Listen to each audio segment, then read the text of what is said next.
விளம்பரத்துக்கான அரசியல் என்னன்னு கேட்டா, பாலிசி எல்லாம் 110 விதியில ஜெயலலிதா வரிசையா அறிவிக்கும். உடனே அது அப்படியே தேன் உழுவுற மாதிரி இருக்கும். தேன் வந்து பாயுது காதில்ங்கிற மாதிரி வரும். ஆனா அதுக்கப்புறம் பார்த்தா சமீபத்தில் சீமான் அவர்கள் வந்து கல்லு தடையை மீறி கல் இருக்கிறதுல வந்து ஒரு மரத்தில் ஏறி ஒரு பக்குவமான அரசியல் கட்சி தலைவர், அது அங்கீகரிக்கப்பட்ட ஒரு அரசியல் கட்சியா இப்போ வந்துருச்சு. அந்த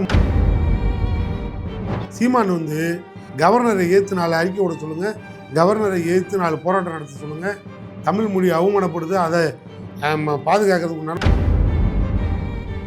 திமுகவின் கட்டுப்பாட்டில் பிஜேபி இருந்தது. இப்போ பிஜேபியின் கட்டுப்பாட்டில் போறவன்லாம் கட்சி அடமானம் வச்சுட்டு லீஸு கூட்டு தலைவரோட புள்ள. ஆனால் அதுக்கு அதெல்லாம் அரசியல் தெரியும், எப்படி தமிழ்நாட்டை வகுத்து வார்த்து கொண்டு வரணும்னு தெரியும். எடுபடி எடப்பாடிக்கு அமித்ஷாட்ட போய் அடிமை மாதிரி படுத்து கிடப்பானா, அப்புறம் வெக்கத்தை விட்டு வெளியே.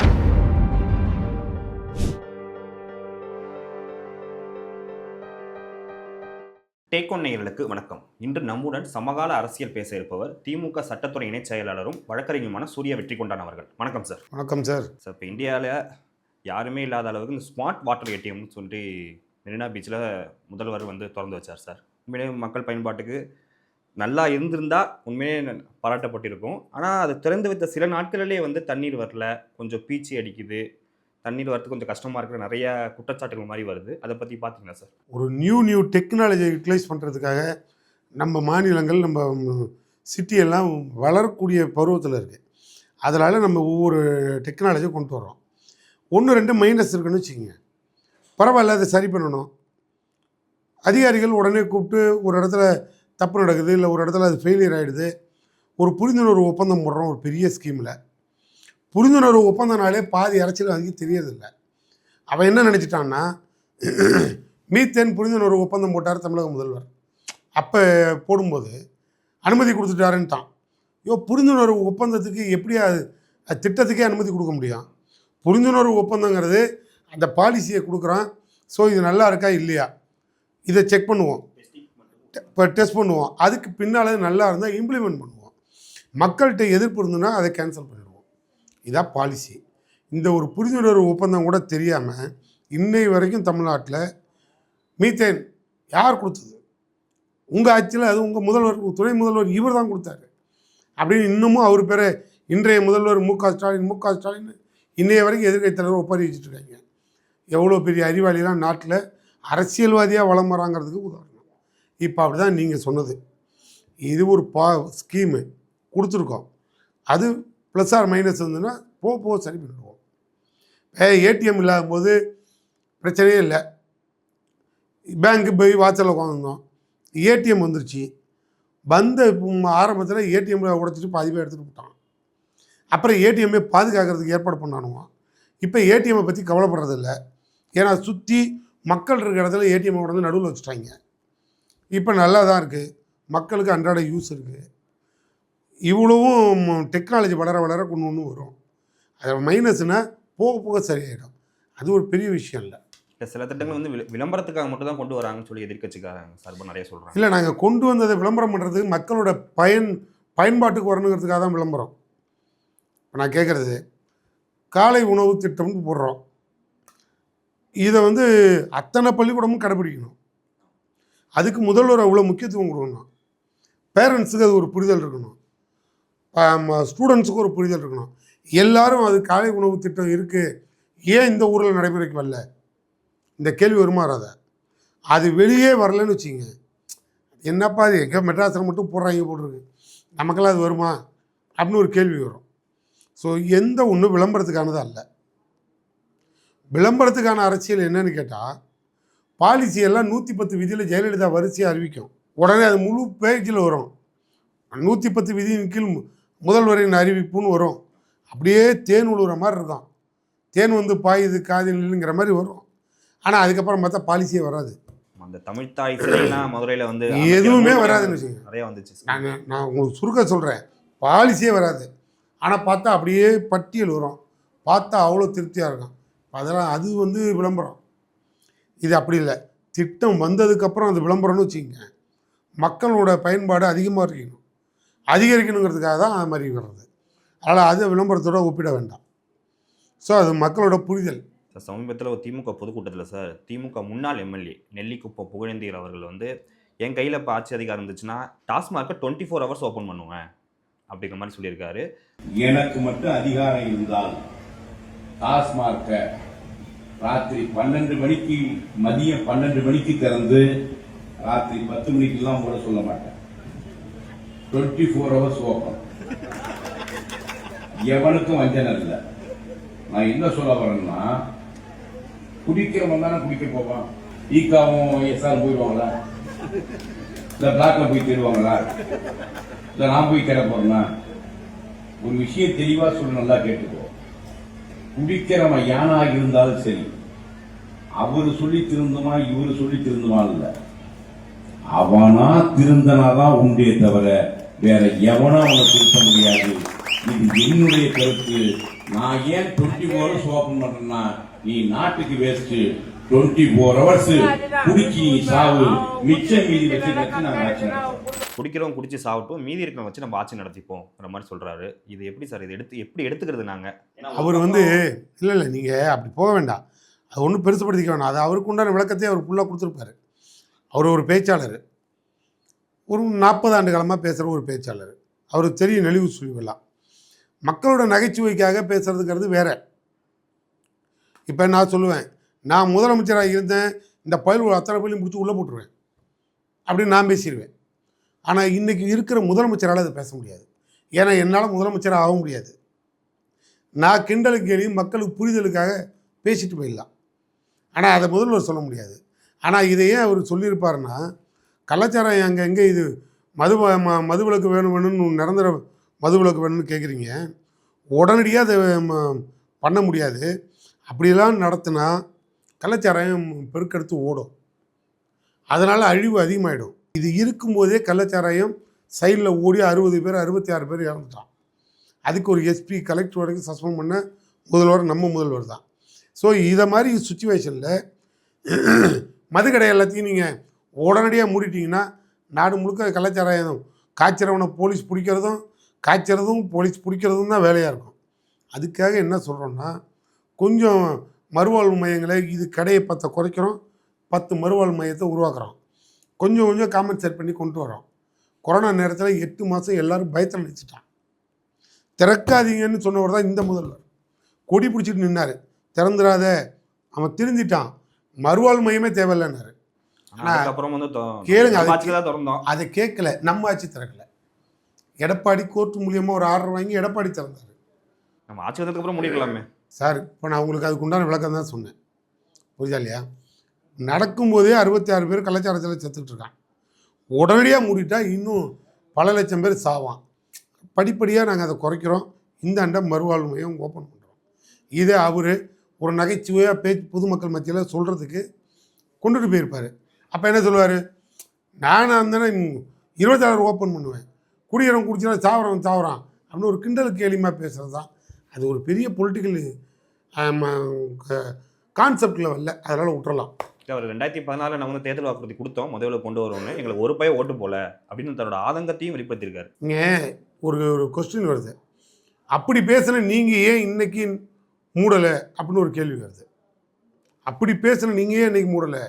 நீங்கள் தானே மூடுவோன்னு முதல் கையெழுத்து போட்டீங்க. கலைஞர் திருவாரூர் கூட்டத்திலே சொன்னார், ஆட்சிக்கு வந்தோடனே முதல் கையெழுத்து போடுவோன்னு அவரே சொன்னார். ஏன் நீங்கள் மூடலை? அப்போயும் ஆட்சிக்கு வரல, அப்போ மக்கள் ஓட்டு போடல, ஆட்சிக்கு வரல. இதனால தான் மக்கள் ஓட்டு போடலன்னு நாங்கள் யாரும் கோடிட்டு காட்ட முடியாது. அதை வந்து அவர் ஒரு லாபியாக மக்கள் மத்தியில் கிண்டல் கேலிக்காக சொல்கிறது. நீங்கள் அதை ஒன்றும் பெருசுப்படுத்த வேண்டியா, நான் ஓப்பனாக சொல்லிட்டேன். எங்களோட பாலிசி என்னன்னா, நாங்கள் தெளிவாக விளக்கமாக சொல்கிறோம். படிப்படியாக குறைக்கிறோம். பூர்ண மது விலக்கை நாங்கள் விரும்புகிறோம், அதை நாங்கள் ஏற்றுக்கிறோம், அதை விரும்புகிறோம், அதில் எந்த மாற்றமும் இல்லை. பட் படிப்படியாக குறைக்கிறோம், இங்கே படிப்படியாக மறுவாழ்வு மையத்தை உருவாக்குறோம். ஸோ இது ரெண்டும் சைமல்டேனியஸாக நடக்கும். அதனால் தமிழக அரசு சரியான பாதையை நோக்கி போகுது. சமீபத்தில் சீமான் அவர்கள் வந்து தடையை மீறி கல் இருக்கிறதுல வந்து ஒரு மரத்தில் ஏறி நிறைய மீடியாவில் கவர் பண்ணாங்க நியூஸு. அவர் என்ன சொல்ல வர்றாருன்னா, மற்ற ஸ்டேட்டில் கல் விற்பனையும் இருக்குது, கேரளாவை எடுத்துட்டிங்கனாலும் சரி, கர்நாடகத்தில் ஆந்திராவில் கல் விற்பனையும் இருக்குது, டாஸ்மாகும் இருக்குது. இங்கே வந்து டாஸ்மாக் விற்பனையை வந்து டார்கெட் அதிகப்படுத்துறதுக்காக கல் உற்பத்தியை வந்து சுத்தமாக தடை பண்ணுறாங்க அப்படின்னு சொல்கிறாரு. அது எப்படி பார்க்குறீங்க சார்? அவர்கிட்டயே திரும்பி கேளுங்க. டாஸ்மார்க் விலை அதிகமாக இருக்குங்கிறதுனால, உற்பத்தி அதிகமாகிறதுனால கள்ளச்சாராயத்துக்கு அனுமதி கொடுத்தலாமான்னு அவர்கிட்டே கேளுங்க. கள்ளு குடிக்க அனுமதி கேட்குறாருல்ல, கள்ளச்சாராயத்துக்கு அனுமதி கொடுத்துடலாமே, அதுவும் விலை கம்மியாக இருக்கும். விட்டா அவனே காய்ச்சி குடிச்சிடுவான். நான் ஒரே ஒரு வார்த்தை, அவர் ஒரு பக்குவமான அரசியல் கட்சி தலைவர், அது அங்கீகரிக்கப்பட்ட ஒரு அரசியல் கட்சியாக இப்போ வந்துருச்சு. அந்த மரியாதையோடு அவர் பேசணும், நடக்கணும். உங்களுக்கு கல் இறக்கிறது தேவை, கல்லுக்கு தேவைன்னு சொன்னால் கவர்மெண்ட்டு பாலிசி கொண்டு வரதுக்கு உண்டான வேலையை நம்ம பண்ணுவோம். நீங்கள் போடுங்க, சுப்ரீம் கோர்ட்டில் போடுங்க, ஹைகோர்ட்டில் போடுங்க, அதை நியாயப்படுத்துங்க. அப்படி ஒரு ஆர்டர் கொடுக்கட்டும், நாமளும் அதை இம்ப்ளிமெண்ட் பண்ணுவோம். ஊடி திறந்திருக்க ஒயின் ஷாப்பையே ஏன் இன்னும் பூட்டலன்னு 100 பேர் கேள்வி கேட்டுக்கிட்டு இருக்கான். நாங்கள் அதையே குறைக்கிறதுக்கு உண்டான பதிலை சொல்லிக்கிட்டு இருக்கோம். இவர் இடையில ஓடி போய் கல் மரத்தில் ஏறி விளையாட்டு போட்டி நடத்தி கல் மரத்தில் ஏறி கப்பை ஓப்பன் பண்ணி குடிச்சிட்டு டாஸ்மார்க்கு ஏறுவதற்காக இதை கொண்டு வர மறுக்கிறார்கள்னு சொன்னால் நான் அப்புறம் இந்த கேள்வி வைப்பேன். கல் கடைக்கு ஏவறதுக்கு நீங்கள் பர்மிஷன் கேட்டிங்கன்னா கள்ளச்சாராயத்துக்கு பர்மிஷன் வாங்கிடுங்க, சாராயம் கிடைக்கும். அது 100 ரூபா சார், இது 20 ரூபாய்க்கு கிடைக்கும். இதெல்லாம் பண்ண முடியுமா? இல்லை சார், ஆரோக்கியத்தின் அடிப்படையில் கள்ளச்சாராயம் இன்னும் இது ஒரு ஆரோக்கியமான விவாதம் இல்லை. என்ன சீமான் அவருக்கு கல்லை பிடிக்குது, கல்லுக்கடையை பிடிக்குது, பாண்டிச்சேரியில் இருக்குது, பக்கத்தில் தான் இருக்குது, போய் குடிச்சிட்டு வர சொல்லுங்கள். அதை விட்டுட்டு தமிழ்நாட்டில் குட்டி கலாட்டா பண்ண வேண்டாம். அதனால் அதை அப்படியே விட்டுட்டு கவர்னரை ஏற்று 4 அறிக்கை விட சொல்லுங்கள், கவர்னரை ஏற்று 4 போராட்டம் நடத்த சொல்லுங்கள். தமிழ் மொழி அவமானப்படுது, அதை பாதுகாக்கிறதுக்கு உண்டான போராட்டத்தை நடத்த சொல்லுங்கள். இப்போ இவருக்கு கல் தான் முக்கியமா, பின்னால் ஏதாவது கட்டிங் முக்கியமா? இதெல்லாம் விட்டுருங்க சார். ஒரு நல்ல ஆரோக்கியமான அரசியல்வாதியாக மாற சொல்லுங்கள் சார். சமீபத்தில் தொல் திருமாவளவர்கள் எனக்கு அதிமுக கூட்டணிக்கு போகிறதுக்குலாம் விருப்பம் தான், பட் ஆனால் பிஜேபி இருக்கனால எல்லாம் கூட்டணிக்கு போக முடியலன்னு சொல்கிறாரு. ஒரு கடும் அதிருப்தியில் இருக்காரா சார்? ஏன்னா திமுக கூட்டம் உங்கள் கூட்டணியில் ஸ்ட்ராங்காக இருக்கான்னு சொல்கிறீங்க. அவர் வெளியில் போகிறதுக்கு அவரே முடிவெடுப்பார், உள்ளே வர்றதுக்கு அவரே முடிவெடுப்பார். எங்களுது கொள்கை ரீதியான கூட்டணி. கொள்கை ஒத்து வந்தால் மட்டும்தான் திமுகவில் கூட்டணியில் இருக்க முடியும். கொள்கை ஒத்து வரலன்னா யார் வேணாலும் போயிடலாம், யார் வேணாலும் கொள்கையை ஒத்துக்கிட்டால் திரும்பி வந்துடலாம். யாரும் வரக்கூடாதுன்னு நாங்கள் சொல்ல மாட்டோம். யார் கூடயும் நாங்கள் இல்லாமலும் இல்லை. பிஜேபியோடைய கூட்டணியில் இருந்தோம். ஏன் பிஜேபியோடு அப்போ இருந்தோம்? அன்றைக்கி இருந்த வாஜ்பாய் தலைமையில் இருந்தாலும் பிஜேபி வேறு. அன்றைக்கி மத நல்லிணக்கத்தை ஏற்றுக்கிட்ட பிஜேபி. திமுகவா சமூக நீதி பேசுகிற கட்சிப்பா. திமுகவோட கூட்டணிக்கு போனால் நாம் இந்த வேலைலாம் செய்ய முடியாது, மத வெறியை கிளப்ப முடியாது, இந்து முஸ்லீம் கலவரத்தை உருவாக்க முடியாது, பாபர் மசீதி இடிக்க முடியாது, 370 கொண்டு வர முடியாது, பொது சிவில் சட்டம் கொண்டு வர முடியாது. இதெல்லாம் வேண்டாம், கொண்டுகிட்டே வர வேண்டாம், நம்ம கொள்கையை அப்படியே குளிர் நோண்டி போச்சிருவோம், இப்போதைக்கு வர வேண்டாம்னா திமுகவோட போய் கூட்டணி சேரலான்னு அன்றைக்கி கேட்டாங்க. அப்போ அதெல்லாம் நீ ஒத்துக்கிற மாதிரி இருந்தனா நான் உன்னோட கூட்டணிக்கு வரேன்னு எழுதி கொடுத்துட்டு கொள்கையை அடமானம் வச்சுட்டு பிஜேபி எங்கள்கிட்ட வந்தது. நாங்கள் கூட்டணி சேர்ந்தோம். கடைசி வரைக்கும் எங்கள் கட்டுப்பாட்டில் பிஜேபி இருந்தது, திமுகவின் கட்டுப்பாட்டில் பிஜேபி இருந்தது. இப்போ பிஜேபியின் கட்டுப்பாட்டில் போகிறவன்லாம் கட்சி அடமானம் வச்சுட்டு லீஸு கூட்டுட்டு வாடகைக்கு வாழ்ந்துக்கிட்டு இருக்கான். அவனோட நாங்கள் இதெல்லாம் ஒப்பிட முடியாது. இன்றைக்கும் நான் அண்ணன் திருமாவுக்கும் உண்மை தான். பணிவான வேண்டுகோள்லாம் அவருக்கு கொடுக்குன்ற அவசியமே இல்லை. அவருக்கு தெரியும் அவரை மாதிரி அடித்தட்டு மக்களுக்கான போராளியே எவனும் கிடையாது. புரியுதா இல்லையா? அவரோட கொள்கை என்ன? ஒடுக்கப்பட்ட தாழ்த்தப்பட்ட மக்களோட உயர்வுக்கான கட்சி அது. புரியுதா? அந்த பாலிசியில் அவர் சரியாக இருப்பார். அது எங்கே ஏகாதிபத்தியம் இருக்குது, எங்கே சனாதனம் இருக்குது, எங்கே வர்ணாசிரமம் இருக்குது, எங்கே சாதி வெறி இருக்குது, அதெல்லாம் தூக்கி எறிகிறது தான் அவரோட கொள்கை. அதெல்லாம் தூக்கி எறிகிற ஒரே கட்சி திமுக. இதை விட்டு அவர் போக மாட்டார். அப்படி போனாருன்னு வச்சுக்கிங்க. புரியுதா இல்லையா? அவர் கொள்கையை எங்கேயோ கொண்டு போய் அடமான வைக்க போகிறாருன்னு அர்த்தம். அதை அவர் போகாத ஒருத்தரை பற்றி என்கிட்டே போவாரான்னு இப்படி கேட்குறதே தப்பு. இல்லை சார், அவர் தான் சார் ஒரு பொதுக்கூட்டத்தில் தன்னோட குமுறலை சொல்கிறாரு. என்னால் நினச்ச நேரத்தில் பேரணி நடத்த முடியல, அது வேற, நடத்த முடியல, அது பாலிசி வேறு. அது திமுக இல்லைங்கிறாரு. இப்போ திமுகவோட குடிகம்பெல்லாம் ரோட்டில் இருக்கா? திமுக குடிகம்பம் ரோட்டில் இருக்கா? விசிகா குடிகம்பம் மட்டும்தான் வைக்கக்கூடாது நாங்கள் சொன்னோமா? திமுக குடிகம்பமில் எந்த கட்சி குடிகம்பமும் ரோட்டில் இருக்கக்கூடாது, பொது இடத்தில் இருக்கக்கூடாதுன்னு கோர்ட் உத்தரவின் பேரில் எல்லாத்தையும் அகற்றிட்டோம். இப்போ நீங்கள் என்ன பண்ணுறது? நீங்கள் என்கிட்ட விசிகா கொடி பர்மிஷன் கிடைக்கல, நீங்கள் எவ்வளோ தப்பு பண்ணுறீங்கன்றீங்க. இப்போ நான் உங்கள்கிட்ட ஐயா அட பாவிகளா திமுக குடிகம்பத்தையே காணான்னு தேடுறோம், நீ என்னையா விசிகா குடிகம்பத்தை எங்கள்கிட்ட கேட்குறேன்னு நான் திரும்பி கேட்குறேன். இப்போ புரிதா அர்த்தம்? ஆளுங்கட்சி நீங்கள் உங்களுக்கு எல்லா உரிமையும் சார். கோர்ட்டு சார், நீங்கள் அரசாங்கமும் ஆட்சி கட்டல் மட்டுமே இங்கே ஒன்றும் கிடையாது சார். இதுக்கு மேலே ஜுடிஷியல்னு ஒன்று இருக்குது. ஜுடிஷியலோட பார்வை இருக்குது. அது கடைசியாக வந்து நிறுத்தி வியூவை வேறு மாதிரி அனுப்பி வெளில அனுப்பிடுது. நாங்கள் மசோதாவை பாஸ் பண்ணி அதை நிறைவேற்றுறதுக்கே சுப்ரீம் கோர்ட்டு தான் எங்களுக்கு சுப்ரீம் அத்தாரிட்டி. எங்களுக்கு பார்லிமெண்ட்டோ இந்தியாவுக்கு பிரசிடெண்ட்டோ அதெல்லாம் எங்களுக்கு தெரியாது. எங்களுக்கு தெரிஞ்ச பிரசிடெண்ட்டு சுப்ரீம் கோர்ட்டு. அதுதான் இப்போ கவர்னருக்கு ஒரு அதிகாரத்தை டைம் லிமிட்டு கொடுத்துருக்கு. ஜனாதிபதிக்கே டைம் லிமிட்டு கொடுத்தது. 4 மசோதாவை நிறைவேற்றுச்சு. இதெல்லாம் பாலிசிகள். அதனால் சுப்ரீம் கோர்ட்டோ கோர்ட்டு உத்தரவு வந்தால் எல்லாரும் கட்டுப்பட்டு போகிறது தான் மரபு. அதனால் எங்கள் கூடயே காணாம், உன் கூடியை பற்றி இப்போ என்ன பிரச்சனை விட்டுருங்க, அதெல்லாம் பிரச்சனை இல்லை சார். இப்போ ஜூலை 7 வந்து திருச்செந்தூரில் கும்பாபிஷேகம் நடக்குது, குடமுழுக்கு நடக்குது. அதுக்கு வந்து சீமான் அவர்கள் என்ன சொல்லியிருந்தாங்கன்னா, இந்த வாட்டி தமிழில் மட்டும்தான் வழிபாடு நடத்தணும், இல்லைனா கோயில் நிர்வாகத்தை வந்து முற்றுகையிடவும் சொல்லியிருந்தாரு. அதுக்கப்புறம் நிறைய ஆதரவு அதுக்கெல்லாம் வந்ததுனால சேகர் பாபு அவர்கள் என்ன சொன்னாங்கன்னா, தமிழிலும் நடத்தப்படும் அப்படின்னு சொன்னார். அது என்ன சார், நம்ம வந்து சமஸ்கிருதத்துக்கு எதிரானவர்கள், சனாதனத்துக்கு எதிரானவர்கள், ஹிந்திக்கு எதிரானவர்கள், ஒரு தமிழ் கடவுள் முருகனுக்கு வந்து தமிழிலும் நடத்தப்படுங்கிறது ஒரு பெரிய ஆஃபரா? தமிழிலும் நடத்தப்படும் தானே சொல்கிறாரு. ஆகம விதி படித்தவர்கள் தான் அர்ச்சகராகலான்னு சொல்லி இப்போ கோர்ட் ஒரு ஆக்ட் கூட சட்டம் கொண்டு வந்திருக்கா இல்லையா? அனைத்து ஜாதியும் அர்ச்சகராகவும் நீங்கள் நிறைய நாங்கள் என்ன சொன்னோம், அனைத்து ஜாதியும் அர்ச்சகராகலாம்னு நாங்கள் சொல்லிட்டோம். அர்ச்சனை பண்ணுறதுக்கு என்ன ஆகம விதி எங்கள் கேள்வி, இன்னைய வரைக்கும் எங்களோட கேள்வி. எங்களோட பார்வை என்ன, அனைத்து ஜாதியும் அர்ச்சகராகலாம்.